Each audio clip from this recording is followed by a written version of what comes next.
हैं। तो चैलेंजेस तो खैर हम सब जानते हैं, बहुत सारे हैं, और हम अगर ये जो सेशंस हैं इनको स्टेप बाय स्टेप अगर करते रहेंगे तो हर चैलेंज पे हम बात कर सकते हैं। हर फील्ड के अलग अलग एक्सपर्ट्स को अगर हम बुला के एज अ यूथ हम आगे बढ़ सकते हैं ताकि हम अपना हिस्सा डाल सकें। ठीक है, तो आज का जो टॉपिक है मेरे ख्याल में अगर फार्मली हम डिस्कस कर लें या क्वेश्चन आंसर से ही शुरू करें तो ज़्यादा बेहतर होगा। आप लोग क्या समझते हैं जीबी में क्या क्या चैलेंजेस हैं हमारे लिए? अपॉर्चुनिटीज़ बहुत कम हैं और इसी वजह से हम अक्सर यहाँ पे आए हैं। इसकी वजह भी यही है। ठीक है, हमारे पास उस लेवल पे अपॉर्चुनिटीज़ नहीं है। इसके अलावा क्या हो सकता है?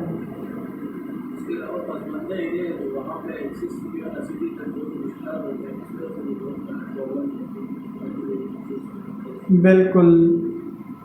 और इसके अलावा कोई और अगर आप डिस्कस करना चाहें?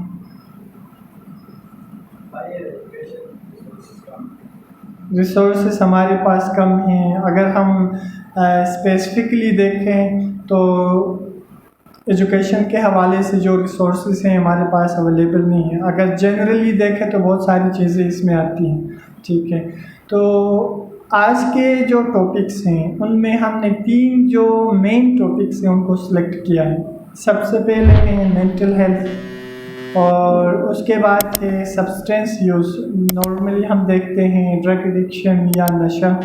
और तीसरा जो टॉपिक है इसी में ही करियर के हवाले से है। ठीक है, करियर के हवाले से, सिलेक्शन के हवाले से हम बात करेंगे और उसके साथ साथ फिर जो लेटर लाइफ में हमारे लिए जो चैलेंजेस आते हैं उनको हम कैसे फेस कर सकते हैं उसके हवाले से। ठीक है, तो क्या समझते हैं मेंटल हेल्थ क्या है आपके ख्याल में? कुछ भी नहीं। इसके अलावा आप लोग क्या समझते हैं? आज का ये जो सेशन है ना, इसको हम फॉर्मल नहीं बनाएं, इसको हम समझो कि एक फ्रेंडली डिस्कशन की तरफ लेके आ जाए, एक दूसरे से बात करें। ऐसा नहीं हो जैसे क्लास में कोई टीचर आता है लेक्चर दे के चला जाता है, ये वाली चीज़ नहीं रहे। मैं तो ये चाहता हूँ कि आप लोग डिस्कस करें। आप दरमियान में भी मुझे रोक के आप सवाल मुझसे पूछें। अभी हम स्लाइड्स की तरफ भी जाएंगे, उससे पहले हम डिस्कशन की तरफ फोकस करेंगे। तो मेंटल हेल्थ क्या है आपके ख्याल में? जी,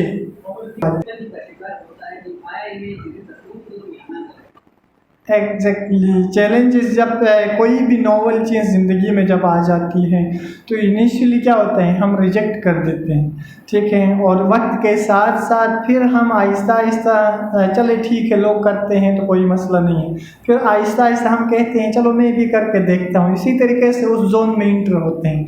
सबसे पहले हमारे लिए कोई भी नई चीज़ थ्रेटनिंग होती है, हमें लगता है कि इसकी वजह से हमारी जॉब छिन जाएगी। जॉब जैसे आजकल आप लोग देखते हैं एआई, आर्टिफिशियल इंटेलिजेंस या फिर जो नेटवर्किंग है उसकी वजह से बहुत सारे लोग समझते हैं कि मतलब ये जॉब्स ख़त्म हो जाएंगी। कि नॉर्मली अगर कोई हमें बताता है यार मेंटल हेल्थ, तो हम एकदम से हेल्थ के बजाय इलनेस के बारे में बताना शुरू कर देते हैं। ऐसा है ना, ये हकीकत है। मैं जब टीचर्स के लिए भी मैं सेशन कंडक्ट करता हूँ वहाँ पे भी वो समझते हैं मेंटल हेल्थ का मतलब इलनेस, क्योंकि नॉर्मली जो ज़हनी तौर पे बीमार होते हैं उनको क्या कहते हैं, साइको। ठीक है, मेंटल। तो मेंटल का आप ट्रांसलेशन डिक्शनरी में देखें या गूगल करके देखें तो मेंटल का मतलब क्या होता है, माइंड से रिलेटेड चीज़ें आएंगी। ठीक है, और जैसे आपने कहा कि साइक से निकला है, साइक का मतलब रूह को कहते हैं।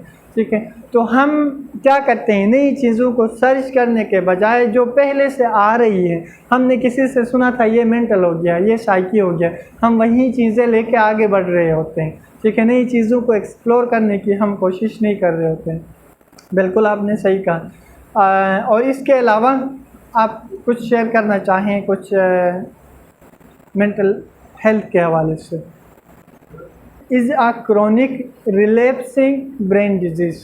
ठीक है, ये जिसे हम कहते हैं ना कि आदत है, और कोई कहता है कि यार ये जस्ट एक नशा है, तो ऐसा नहीं है। ये क्रॉनिक रिलैप्सिंग, क्रॉनिक का मतलब जैसे डायबिटीज़ है, जैसे ब्लड प्रेशर है, ये क्रॉनिक है, ये चलते रहेंगे।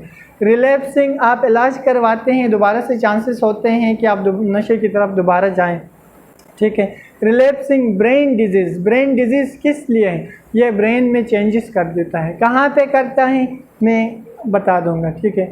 Characterised by compulsive drug seeking and use, ठीक है, डिस्पाइट इट्स हार्मफुल कॉन्सिक्वेंसेस। जो लोग ये नशा करते हैं, ठीक है, उनको पता होता है इसके नुकसानात है, इसके बावजूद भी ये लोग करते हैं, ठीक। तो यहाँ पे चीज़ों को क्लियर करने की ज़रूरत है। कुछ लोग कहते हैं यार मैंने एक दफ़ा किया था उसके बाद नहीं किया, तो एक दफ़ा करने से बीमारी नहीं लगेगी, ठीक है। जैसे हम मुख्तलिफ बीमारियों के बारे में बात करते हैं तो वहाँ पे भी हमें ये सिखाया जाता है। जैसे हार्ट डिजीज़ की हम बात करते हैं, तो अगर कोई इंसान ऑयली जो फूड्स हैं उनकी तरफ नहीं जाता है, प्रॉपरली एक्सरसाइज करता है, तो वो बीमारी की तरफ कैसे जाएगा? नहीं जाएगा। इसी तरीके से यहाँ पे भी है, ठीक है। अगर इंसान नशा करना शुरू कर देता है, ये स्टार्ट करना सम टाइम कहा जाता है कि ये मर्जी है और सम टाइम जेनेटिक्स की वजह से होता है। अगर आपके फैमिली में मदर या फादर में कोई कर रहा है तो आपके चांसेस ज़्यादा होते हैं दूसरे लोगों की निस्बत।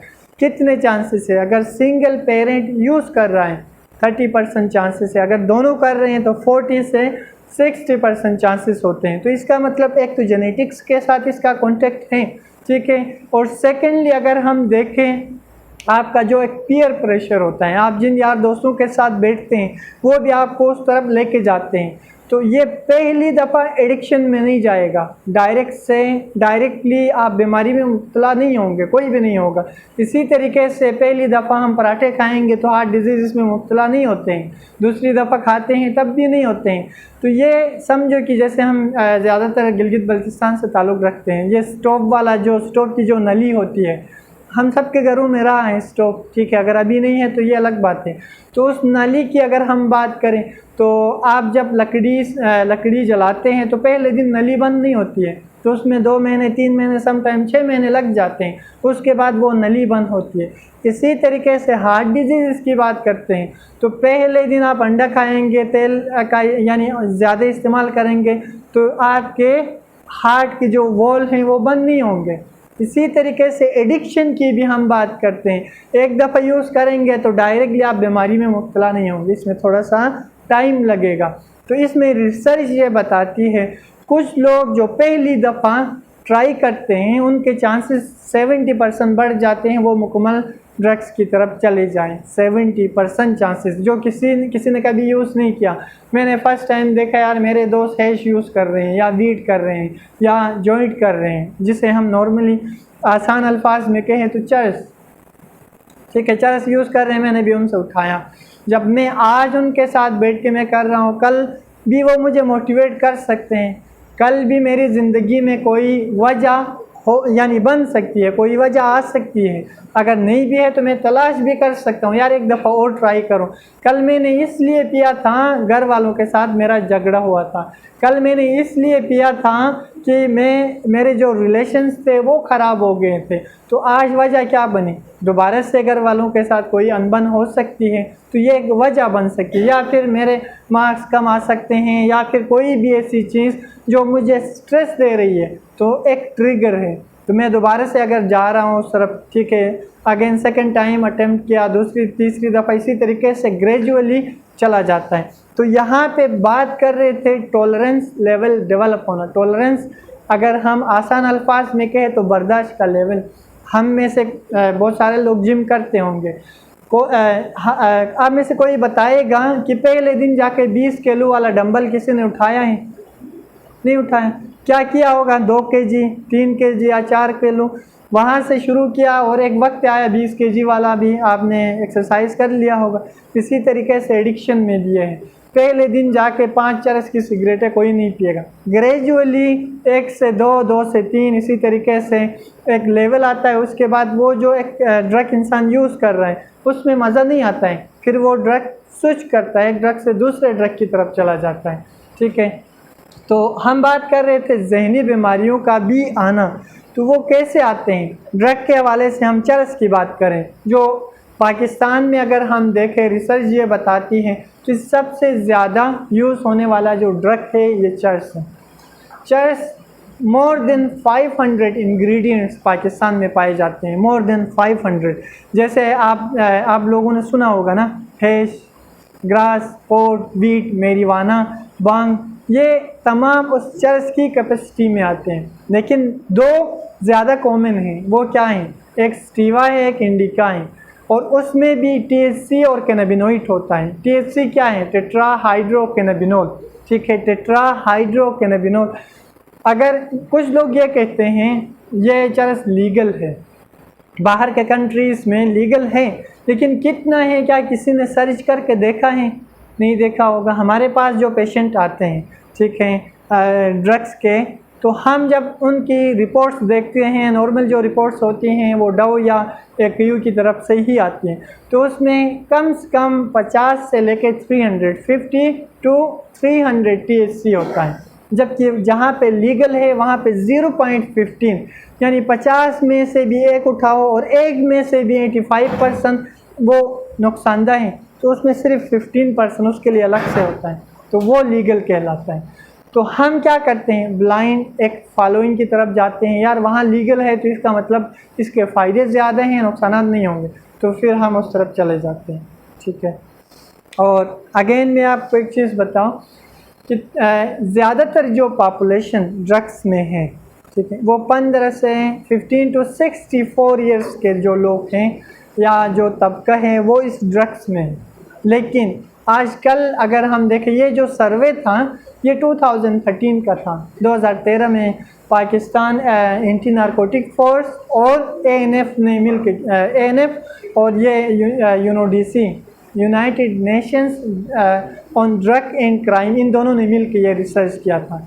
लेकिन ये जो मैं आप लोगों को बता रहा हूँ, 4.1 मिलियन इंडिविजुअल्स, 4.1 मिलियन जो इंडिविजुअल्स थे टोटली डिपेंडेंट थे, इस बीमारी में मुब्तला थे, ड्रग्स की बीमारी में। मेंटल हेल्थ की बात नहीं कर रहा हूँ, इसके बाद मैं उस पर आ जाऊँगा।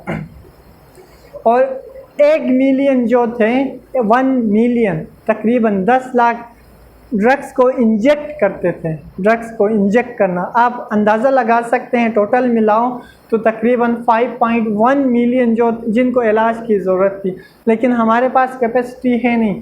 अगर GB में हम देखें, गिलगित बल्तिस्तान में कौन सा इदारा है जो ड्रग्स का इलाज करता होगा? आप में से कोई बता सकता है?